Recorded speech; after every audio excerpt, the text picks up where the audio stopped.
Cairo. But please, I ask you again, what could the experience of Central and Eastern Europe bring to you, and what could European Union bring to you? First of all, the East Europe has never been away from the Middle East. If you are following what is happening in the Arab world, the Arab Spring of democracy, it is hitting mainly the Arab police states, Arab republic systems that had at one point adopted socialism and were so close to the Soviet bloc countries. In fact, in the last 10 years, I had written many articles about regime change, and we concentrated on East Europe experience because the systems had many similarities. In Bulgaria, you call your state security the same title we have also in Egypt. If you also look at some of the slogans of the Arab Revolution in Tunisia or in Egypt, some of them came from the Communist Manifesto. I mean, the famous slogan, "The people want to bring down the regime." This is from the Communist Manifesto. In fact, it was taken, and then it was adopted in civil revolutions. In the Lebanese uprising in 2005, they were talking about the people want to bring down the sectarian regime. There had been, under a communist system in East Europe, very close relationship between East European countries and Arab regimes. We had many students coming to study in Bulgaria, in East Germany, in many of those countries, so there were very close relations. Then you had many Arab countries adopting Western capitalist model, and so relations with East Europe cooled. And then East Europe went into its own democratic revolution, and part of that revolution, negatively, if you will, was that its foreign relations with many of those countries declined until this conference.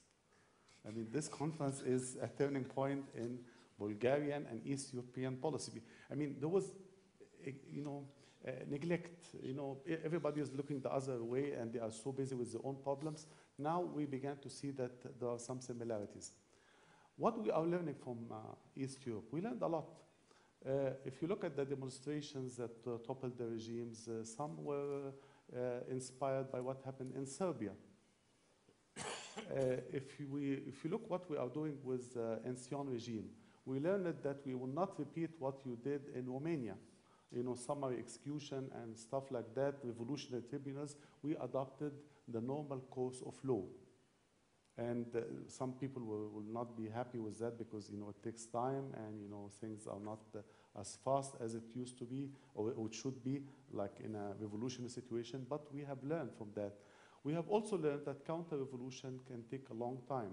Up till today, I hear, in some countries in East Europe, that they are still chasing officials here and there who had links with the former security system. And that was a shock for me, that I thought we will get rid of the counter-revolution very fast, but then I found that in East Europe, our brothers and sisters are still complaining about former officials and people with previous links. And so that is also an eye-opener, so that we will not have big expectations that would lead to a disaster. We have also learned that when you have oppression, political oppression, only one party, communist system, and then all of a sudden you open up, you will get all kinds of things that you don't like. Racist groups,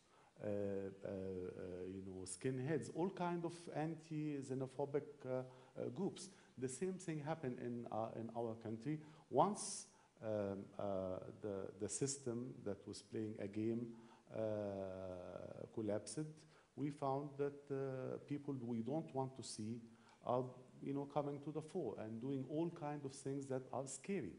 But luckily, we have learned that we will not replace a police dictatorship with a religious theocracy. We will not have another Iran or Afghanistan or Saudi Arabia or Sudan. I don't think this is an inspiring model. And so we are looking at examples that look more promising. We are looking for bits and pieces from different countries. what happens in India, what happens in West Europe, in East Europe, in Morocco. Even when we changed the state security title and we are restructuring it, we took the name from Moroccan police.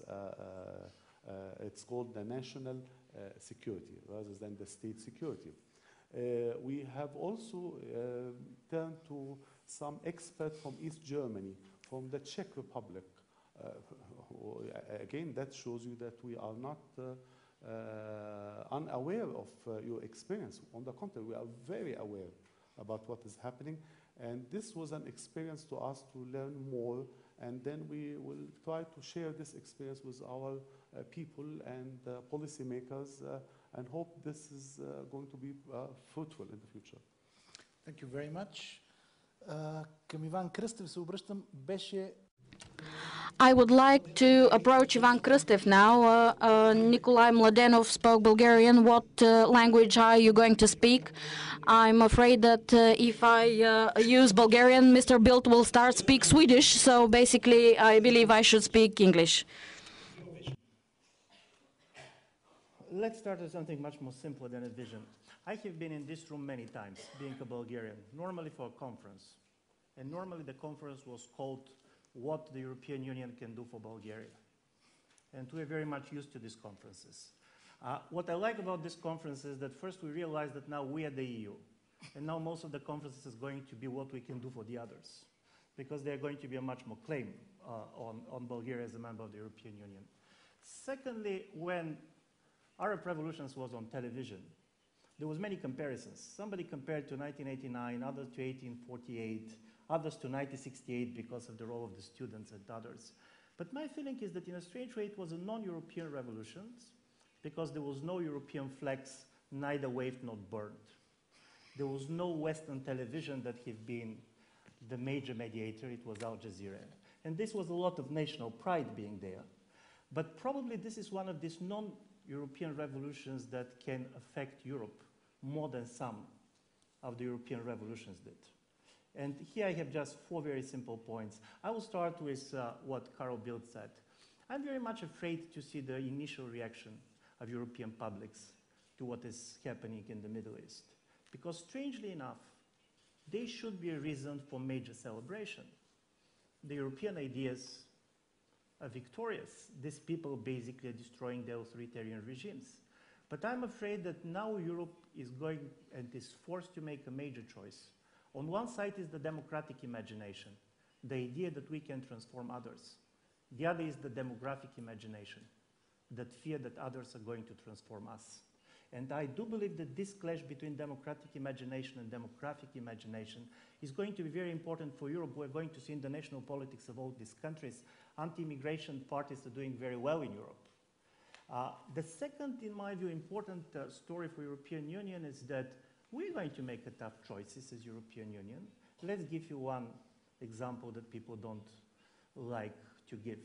For example, on one level, we're pushing for peaceful transitions and talking very much about negotiations and saying that this is the East European experience.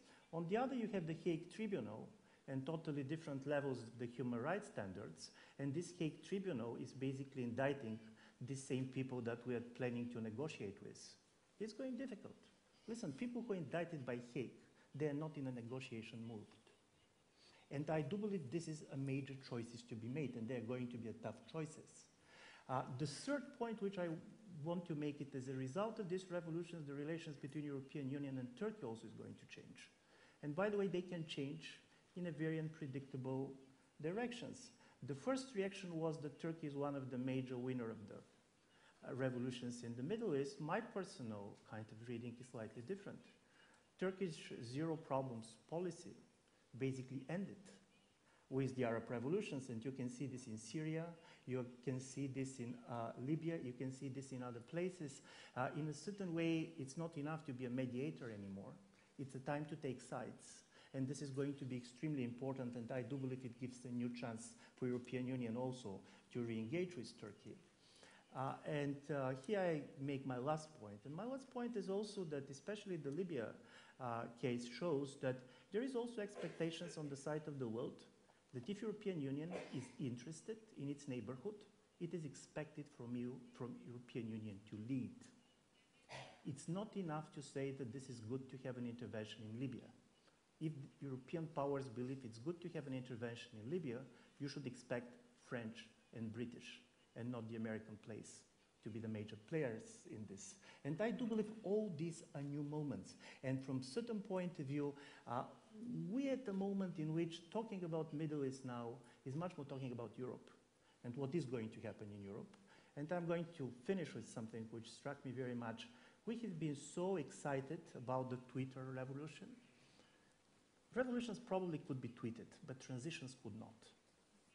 And from this point of view, organization matters, a normal politics matters, political parties matters, and Facebook's crowds are great for the first 100 days. But when it comes to major negotiations, you need a strong political actors with strong institutions. And from this point of view, I do believe that if there is one major lesson from Central and Eastern Europe is this. And the second one is that, like Orwell said, all revolutions are failure. And in 5 or 10 years, people are going to be disappointed, nevertheless, of what's going to happen. But they're not the same failure. So I hope that the Arab revolutions are going to be a better failure than us. Very optimistic vision. Thank you. Very optimistic vision.